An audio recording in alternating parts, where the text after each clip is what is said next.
বাংলাদেশ স্বাধীনতা অর্জন করার ২ বছরেরও বেশি সময় পর ১৯৭৪ সালের ২২শে ফেব্রুয়ারি আনুষ্ঠানিকভাবে দেশটির অস্তিত্ব স্বীকার করে নিয়েছিল পাকিস্তান। এই ঘটনার মাত্র ৪ মাসের মাথায় শতাধিক ব্যক্তির বিশাল এক বহর নিয়ে বাংলাদেশ সফরে এসেছিলেন পাকিস্তানের তৎকালীন প্রধানমন্ত্রী জুলফিকার আলী ভুট্টো। এটি ছিল স্বাধীন বাংলাদেশে পাকিস্তানের কোনো প্রধানমন্ত্রীর প্রথম রাষ্ট্রীয় সফর। ভুট্টোর সফরকে কেন্দ্র করে তখন বাংলাদেশের মানুষের মধ্যে মিশ্র প্রতিক্রিয়া যেমন দেখা গিয়েছিল, তেমনি ঘটেছিল নাটকীয় নানান ঘটনা।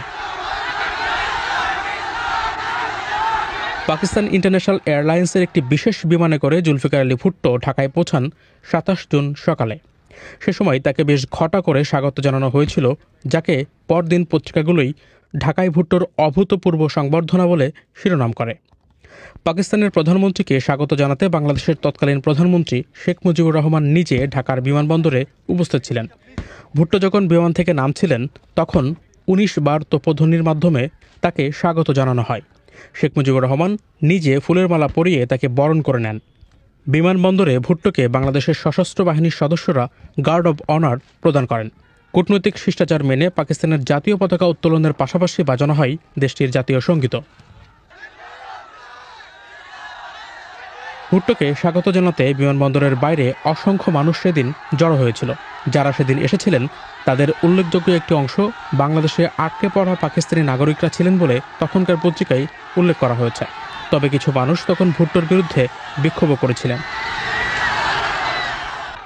পাকিস্তানের প্রধানমন্ত্রী বাংলাদেশে আসার পর ২৭ জুন রাতে তার সম্মানে বঙ্গভবনে নৈশভোজের আয়োজন করেন বাংলাদেশের তৎকালীন প্রধানমন্ত্রী শেখ মুজিবুর রহমান।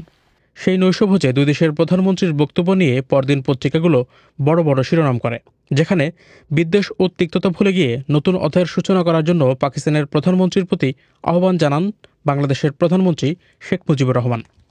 এছাড়া অবিভক্ত পাকিস্তানের দায় ও সম্পদের বণ্টন, বাংলাদেশে আটকে পড়া পাকিস্তানি নাগরিকদের প্রত্যাবাসন সহ বেশ কিছু সমস্যার সমাধানের বিষয়ে জোর দেন তিনি। অন্যদিকে মিস্টার ভুট্টো তার ভাষণে ১৯৭১ সালকে ইতিহাসের নিষ্ঠুর ও লজ্জাকর এক অধ্যায় বলে মন্তব্য করেন। পাকিস্তানের সরকার ও জনগণ বেদনাদায়ক ওই অধ্যায়ের পরিসমাপ্তি কামনা করেন বলেও উল্লেখ করেন তিনি।